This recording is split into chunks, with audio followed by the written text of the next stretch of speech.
7 मई से शुरू हो गई है।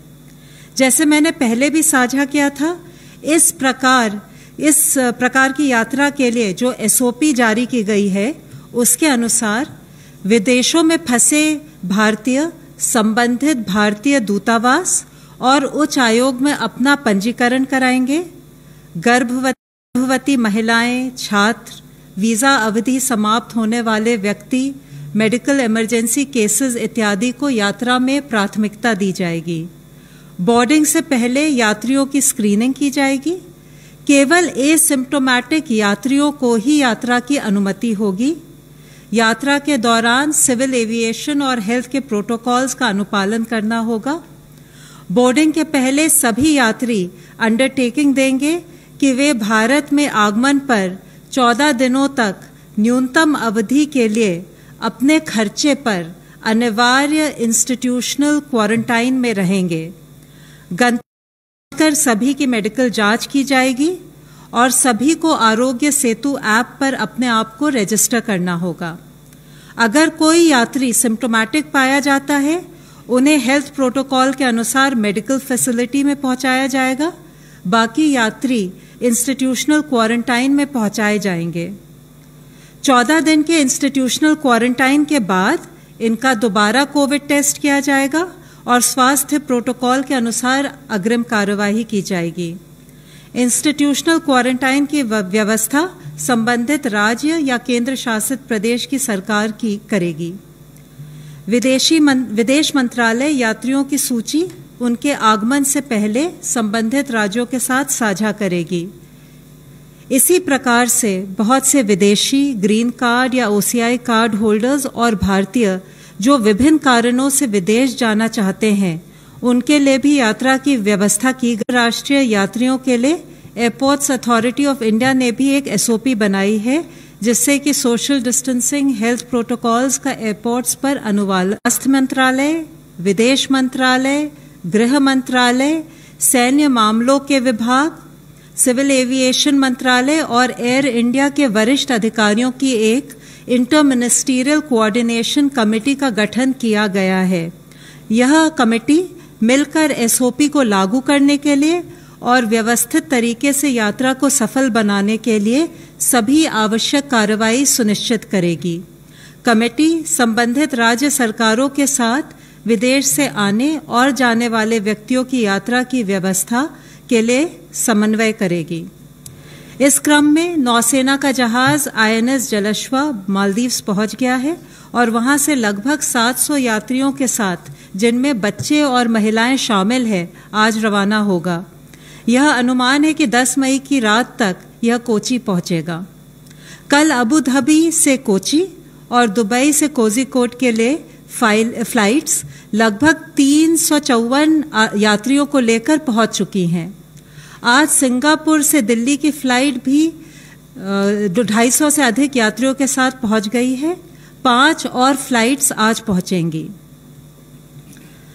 जो ओसीआई कार्ड होल्डर्स और विदेशी भारत में लॉकडाउन की वजह से फंसे हुए हैं, उनके वीजा सुविधा और कॉन्सुलर सेवाओं के संदर्भ में कई महत्वपूर्ण निर्णय लिए गए हैं। चूंकि लॉकडाउन में अंतर्राष्ट्रीय हवाई यात्रा की अनुमति नहीं है, इस अवधि के लिए ओसीआई कार्ड धारक की multiple entry life long visa सुविधा को स्थगित किया गया है।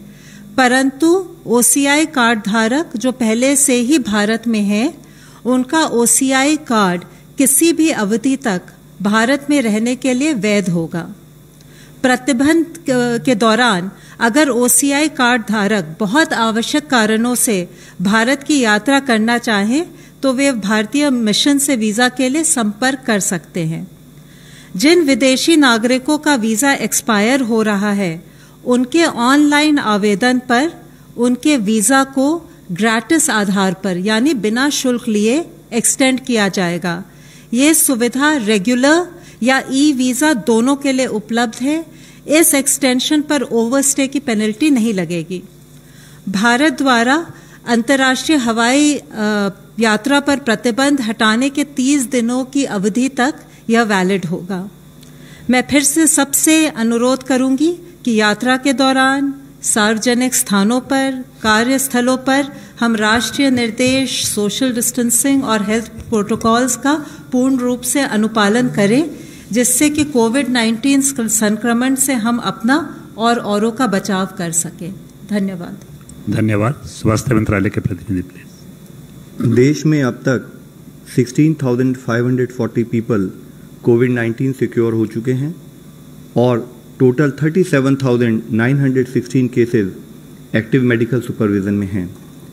पिछले 24 घंटे में अगर हम देखें तो पाते हैं कि कंफर्म केसेस की संख्या में 3,390 केसेस का इंक्रीज नोट किया है, पर साथ ही 1,273 पेशेंट्स क्योर भी हुए हैं। इस तरीके से हम देखते हैं कि क्योर पेशेंट की संख्या में लगातार वृद्धि हो रही है, जो कि एक पॉजिटिव न्यूज़ है। हमारी रिकवरी परसेंटेज देखें तो वह अभी 29.36% हो चुकी है, यानी कि अब तक हॉस्पिटलाइज हुए पेशेंट में से लगभग हर 3 में से 1 पेशेंट रिकवर क्योर हो चुका है और यह रिकवरी रेट, जैसे कि हम बताते रहे हैं, लगातार बढ़ रहा है।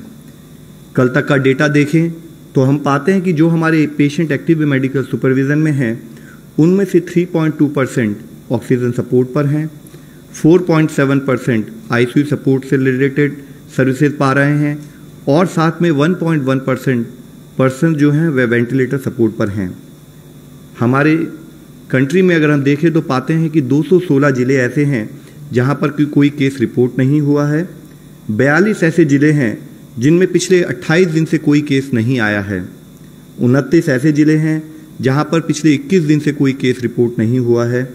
36 ऐसे जिले हैं जहां पर कि पिछले 14 दिन से कोई केस नहीं आया है और 46 ऐसे जिले हैं जहां पिछले 7 दिनों से कोई केस नहीं आया है। हमारा एफर्ट है कि हम फील्ड पर कंटेनमेंट और फिजिकल डिस्टेंसिंग का पालन करते हुए इन जिले की संख्याओं को बढ़ाएं। भारतीय रेलवेज ने 5,231 कोचेस को कोविड केयर सेंटर्स के रूप में कन्वर्ट किया है और उनको 215 आइडेंटिफाइड रेलवे स्टेशन पर रखा जाएगा। इन कोचेस का यूज़ मिनिस्ट्री ऑफ हेल्थ द्वारा 7 अप्रैल को जारी किए गए दिशा निर्देशों के अनुसार वेरी माइल्ड और माइल्ड केसेस के ट्रीटमेंट के लिए किया जाएगा। यह इंश्योर किया जाएगा कि क्रॉस इन्फेक्शन से बचने के लिए सस्पेक्टेड और कंफर्म केसेस के लिए अलग अलग कोच डेजिग्नेट किए जाएं। जहां पर भी cases Covid care centre coach में एडमिट होते हैं, वहां प्रत्येक पेशेंट को या तो एक इंडिविजुअल केबिन असाइन किया जाए या ज़रूरत अनुसार 2 कंफर्म पेशेंट एक केबिन में रखे जा सकते हैं। 215 स्टेशन में से 85 स्टेशन पर इवन हेल्थ केयर स्टाफ भी रेलवे द्वारा प्रोवाइड किया जाएगा और एडिशनली जो 130 रेलवे स्टेशन हैं जहां पर ये कोविड केयर कोचेज होंगी, वहां स्टेट जब अगर उनकी रिक्वेस्ट के अनुसार स्टेट के द्वारा स्टाफ और एसेंशियल मेडिसिन प्रोवाइड की जाएंगी। रेलवेज ने 2,500 डॉक्टर्स और 35,000 पैरामेडिक्स को भी कोविड-19 मैनेजमेंट के लिए डिप्लॉय किया है।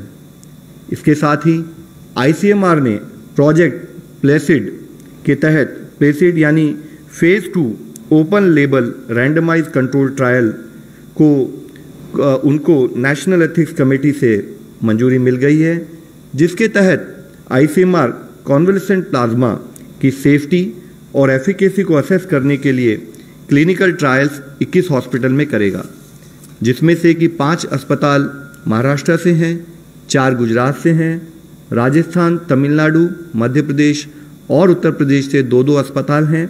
साथ ही पंजाब, कर्नाटका, तेलंगाना, चंडीगढ़ से 1 अस्पताल है। कल माननीय स्वास्थ्य मंत्री और माननीय आयुष मंत्री उन्होंने मिलकर आयुष संजीवनी एप्लीकेशन का लॉन्च किया, जिसको कि आयुष मंत्रालय ने मिनिस्ट्री ऑफ आईटी के द्वारा डेवलप किया था। साथ ही 2 इंटरडिसिप्लिनरी क्लिनिकल रिसर्च स्टडीज जो एक जॉइंट इनिशिएटिव के रूप में आयुष मंत्रालय, मिनिस्ट्री ऑफ हेल्थ और ministry of science and technologies ICMR के साथ मिलकर उसको भी लॉन्च किया गया। इन स्टडीज का मुख्य उद्देश्य है कि आयुर्वेदा को प्रोफाइलैक्सिस के लिए रूप में कैसे इस्तेमाल किया जाए और उसको स्टैंडर्ड केयर फॉर कोविड-19 से संबंधित एडिशनल सपोर्ट के रूप में कैसे यूज किया जा सकता है। इसी के तहत दूसरी स्टडी के द्वारा population based intervention on the impact of Ayush based prophylactic intervention, जो कि आयुर्वेद का इस्तेमाल कोविड-19 के प्रिवेंशन में हाई रिस्क पॉपुलेशन को स्टडी करेगा। माननीय स्वास्थ्य मंत्री जी ने तमिलनाडु, कर्नाटक और तेलंगाना के राज्य स्वास्थ्य मंत्रियों से भी उनके प्रिपेयर्डनेस और कंटेनमेंट एफर्ट्स की समीक्षा की। इससे पहले माननीय स्वास्थ्य मंत्री ने यूपी, उड़ीसा, वेस्ट बंगाल, गुजरात और महाराष्ट्र के स्वास्थ्य मंत्रियों के साथ भी वीडियो कॉन्फ्रेंस के द्वारा बातचीत की और उन्होंने कहा कि राज्यों को हर संभव मदद दी जाएगी।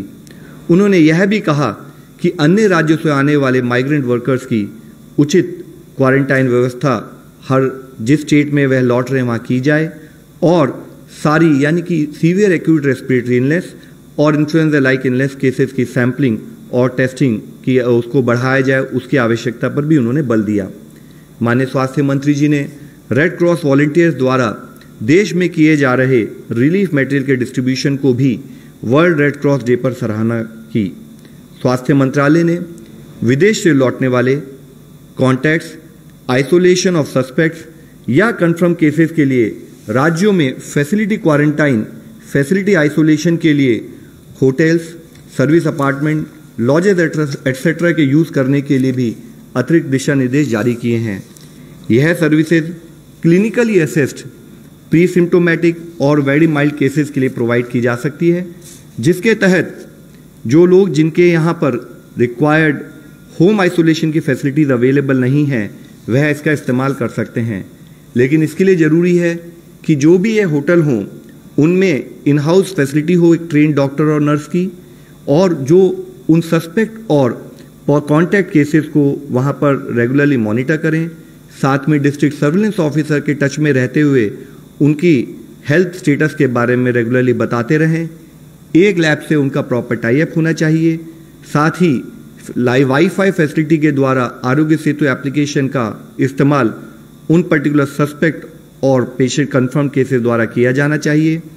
जो भी लिनन, टॉवल या जो भी रूम का इस्तेमाल हो उसको रेगुलरली डिसइंफेक्ट किया जाए और सारी infection prevention and control guidelines का फॉलोअप किया जाए।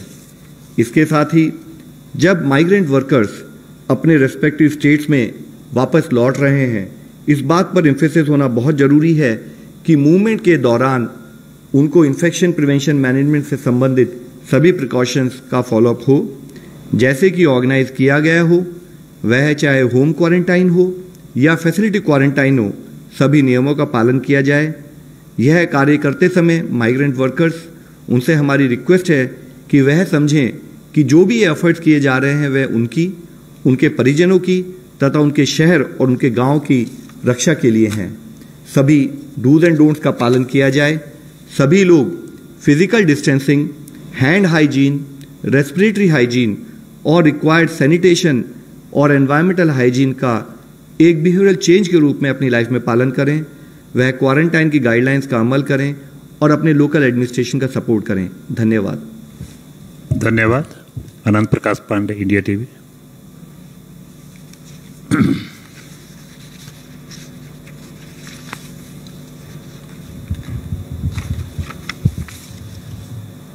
सर, कल एम्स के डायरेक्टर का एक बयान आया कि जो कोरोना का पीक है वो जून जुलाई तक जाएगा, तो क्या हम इस लड़ाई को इतने लंबे समय तक लड़ने के लिए तैयार हैं और क्या हमारा मेडिकल सिस्टम जो है वो तैयार है इतनी लंबी इस लड़ाई को लड़ने के लिए? एक और सवाल है सर, ये फेविपिराविर जो ड्रग को लेकर उसके क्लिनिकल ट्रायल्स के लिए ICMR ने कहा है, तो ये दवा कितनी कारगर है अगर इसका ट्रायल सफल होता है तो? सर, विद रेस्पेक्ट टू जैसे कि एम्स के डायरेक्टर साहब ने कहा है और इससे पहले भी हम लोगों ने कई बार चर्चा की है कि अगर हम रिक्वायर्ड डूज एंड डोंट्स का पालन करेंगे, required processes in terms of clinical management उसको फॉलो करेंगे, तो हो सकता है कि हम पीक को अचीव ना करें, हमारा कर्व इसी तरह से फ्लैटन रहे। लेकिन जिस भी समय पर अगर हम कोई भी प्रिकॉशंस का, रिक्वायर्ड प्रोसेसेस का पालन नहीं करते हैं तो केसेस में स्पाइक आने की संभावना रहती है, जिसके लिए ही हम आपके द्वारा सबसे रिक्वेस्ट करते हैं कि काइंडली हमें हर तरह का सपोर्ट दिया जाए, कम्युनिटी सपोर्ट मिले, फील्ड में हर तरह से एक्शन और सपोर्ट हमारा उस तरह से चलता रहे कि हम उस पीक को ऑब्जर्व ना कर पाए। आपने कौन सी दवाई के बारे में? जी, रेमडेसिविर। देखिए, जैसे इसके बारे में हम बता चुके हैं कि काफ़ी पर्टिकुलर ड्रग्स में जो हम रिसर्च कर रहे हैं उनके रिसर्च के प्रोटोकॉल होते हैं, चाहे वह हमारी जो अभी हमने जैसे SQQ की बात की, इससे पहले कभी हम बात कर चुके हैं कि जो हमने प्रोफाइलैक्सिस और ट्रीटमेंट के लिए किया है। इसके साथ ही हमारे बहुत सारे और कैंडिडेट हैं और हमारी और भी जो ओल्ड ड्रग्स है उनका रीपर्पजिंग का भी प्रोसेस चल रहा है। उनके रिजल्ट आने में टाइम लगता है। जैसे ही कोई रिजल्ट आएगा पॉजिटिव, हम भी उसी हर्ष और उल्लास से आपके साथ उसको शेयर करेंगे। मिस्टर नितिंदर, दूरदर्शन। सर, आप मुंबई का दौरा करके आए हैं। करीब 3 ऐसे स्टेट हैं, महाराष्ट्र, गुजरात और दिल्ली, जहां सबसे ज़्यादा केस है। तो क्या इन केस में आप कॉन्टैक्ट ट्रेसिंग कर पा रहे हैं या सोर्स ट्रेसिंग कर पा रहे हैं? क्या ये आउटब्रेक है या फिर ये कम्युनिटी ट्रांसमिशन है या क्या है? क्या वजह है कि इतनी सारी केसेस आ रहे हैं? सेकंड क्वेश्चन मेरा रिसर्च से रिलेटेड है कि जो टेस्टिंग किट है जो भारत में भी बना रहा है, CSIR डेवलप कर रहा है, वो कब तक आ जाएगा? और ये जो रैपिड टेस्टिंग किट की बात हो रही थी, उस पे सर्विलांस में कितना मदद मिला अगर इस तरह की चीज़ें आएंगी तो?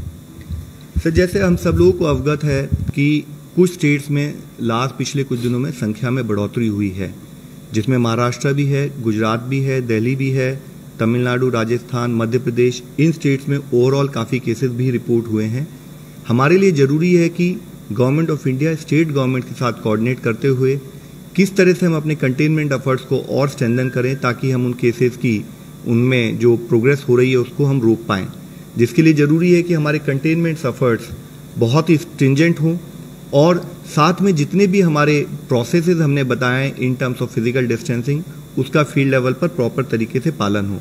With respect to research and rapid diagnostic kits, हम लोगों ने इससे पहले भी इसके बारे में बात की है कि जब कुछ रैपिड डायग्नोस्टिक किट से संबंधित उनकी एफिशिएंसी और एफिकेसी के ऊपर कुछ कंप्लेंट आई थी, तो उसके साथ ही ICMR ने उसको एग्जामिन किया और उसको एग्जामिन करते हुए डिटेल्ड गाइडलाइन जल्दी ही इशू करेंगे।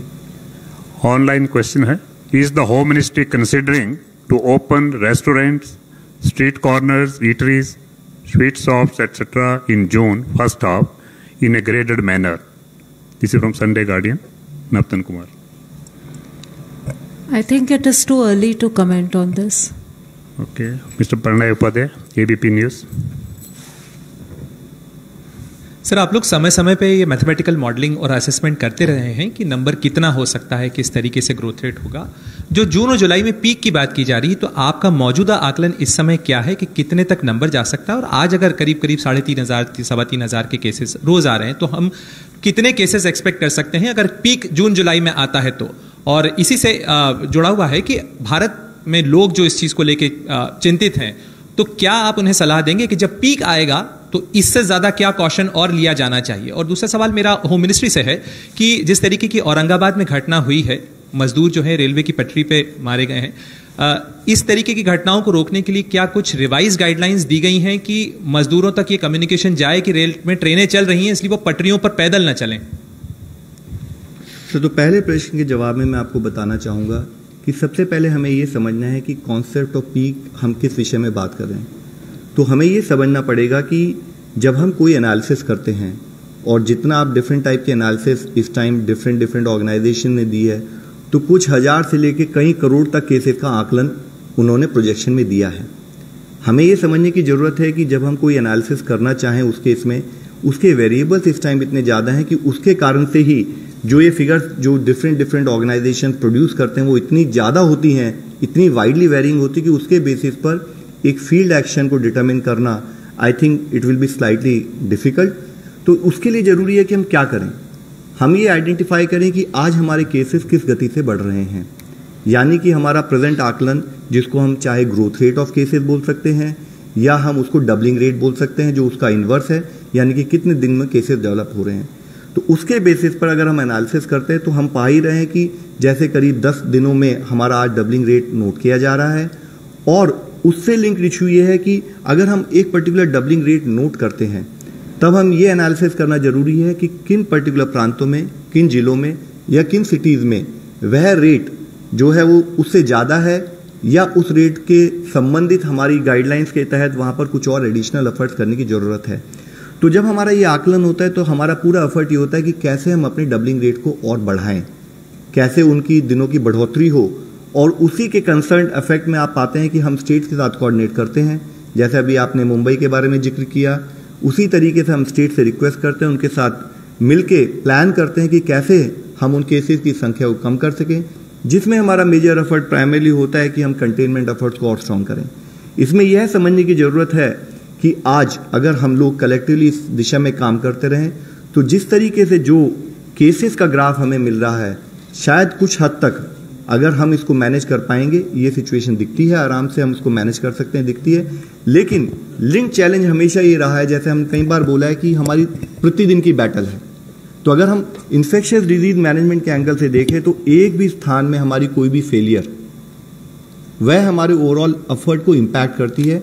तो जरूरी है कि जो भी एफर्ट हम करें, चाहे वो किसी जिले में हो, चाहे वो किसी सिटी में हो, वो एफर्ट में हमारे 100% आउटपुट आना बहुत जरूरी है।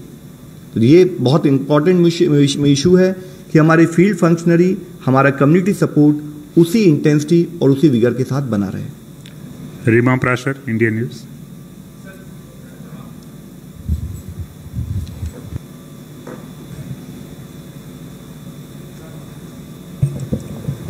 जो इंसिडेंट आप डिस्क्राइब कर रहे हो बहुत ही दुर्भाग्यपूर्ण घटना थी। समय समय पर स्टेट गवर्नमेंट्स और यूनियन टेरिटरीज को हम बार बार यही कह रहे हैं कि जो भी हमारे दिशा निर्देश हैं और एडवाइजरीज हैं उसको ग्राउंड लेवल तक पहुंचाएं, but it was a very दुर्भाग्यपूर्ण घटना। सर, जिस तरह से पिछले 3 से 4 दिन में केसेस बढ़े हैं, उसके बाद अब मौजूदा ग्रोथ रेट के बारे में आप क्या कहेंगे, और खासकर डबलिंग रेट किस तरह से जो बदला है वो आज की डेट में कितना है? आई थिंक इसी के साथ मैं लास्ट क्वेश्चन जो है ऑनलाइन सिमिलर क्वेश्चन है, आई जस्ट एड वन, या will take your question later. It has been almost 1 week that government issued a list of red, orange and green districts. Has there been a change in their numbers? What is the government's top concern today as daily COVID cases continue to increase to the expectations that the disease graph will start to regress by now? So as you are aware कि जब हम red, green, orange जिलों को जब divide करते हैं तो हमारा जो कंसिडरेशंस होते हैं, इट इंक्लूड्स कि वहाँ पर टोटल एक्टिव केसेस कितने हैं, वहाँ पर केसेस का डबलिंग रेट क्या है, वहाँ पर टेस्टिंग रेशियोज कैसी हैं, और साथ ही वहाँ पर हमारा सर्विलेंस सेंट्रल टीम का फीडबैक क्या है। तो इन मल्टीफैक्टोरियल बेसिस को कंसिडरेशन में लेते हुए हम लोग अपने red, orange, green district decide करते हैं। इसके तहत 30 अप्रैल को हमने एक लिस्ट स्टेट को सर्कुलेट की थी, और अभी जो एग्जिस्टिंग डेटा है उस पर एनालिसिस करके रिवाइज लिस्ट भी हम स्टेट को प्रोवाइड कराएंगे। इस विषय में जैसे आपने कहा है कि अगर हम डबलिंग रेट देखें तो अगर 2 दिन पुराना हमारा डबलिंग रेट 12 के करीब था, 1 दिन पहले फिर हमने उसमें देखा कि उसमें सडनली कुछ केसेस में बढ़ोतरी होने के कारण, क्योंकि हम डबलिंग रेट लास्ट 1 week का कैलकुलेट करते हैं, तो हमने उसमें रिडक्शन पाया। और आज जरूरी है कि जब हम रिलैक्सेशंस की बात कर रहे हैं, जब हम माइग्रेंट वर्कर्स के रिटर्न आने की बात कर रहे हैं, तो हमें एक बहुत बड़ा चैलेंज हमारे सामने है जो हमें समझना होगा कि we have to also learn to live with the virus. And when we are talking about learning to live with the virus, तो बहुत जरूरी है कि जो वायरस से बचने से संबंधित जो गाइडलाइंस हैं, हम उसको कम्युनिटी में एज ए बिहेवियर चेंज के रूप में लाएं। चैलेंज बहुत बड़ा है, मैं आप लोगों से फिर रिक्वेस्ट करूंगा, हमें सबके सपोर्ट की जरूरत है, मुख्यतः कम्युनिटी सपोर्ट की जरूरत है। सरकार जब एक एफर्ट्स अपने in terms of containment measure कर रही है, तो आज जरूरत है कि कंटेनमेंट जोन के अलावा भी जो अक्रॉस द कंट्री हमारे जो जिले, हमारी पॉपुलेशन फैली है, वहां पर एक बिहेवियरल चेंज के रूप में ये सारी प्रैक्टिसेस इंप्लीमेंट की जाएं। Last question Brahma Prakash Dubey ji from ji news. Sir, मेरा सवाल ये है कि जो वीकली आप ये आइडेंटिफाई करते हैं कौन कौन से रेड जोन है, ग्रीन और ऑरेंज जोन, तो उनकी क्या स्थिति है, क्या उसमें कोई बदलाव हुआ है? और आप मुंबई भी गए थे कल, तो क्या वहाँ की क्या स्थिति है? कौन से स्टेट्स आपके लिए अभी चुनौती बन रहे हैं? सर, जैसे मैंने आपको बताया है कि जो डेटा आता है स्टेट से, हम उसको एनालाइज करते हैं और जल्दी ही हम जो revision in terms of red, orange और ग्रीन है वो आपको और स्टेट्स को आपकी नॉलेज में ले आएंगे। उसके ऊपर एनालिसिस चल रही है, 1 या 2 दिन के अंदर based on the available data वो एनालिसिस करके स्टेट्स को कम्युनिकेट की जाएगी। Thank you friends, thank you very much.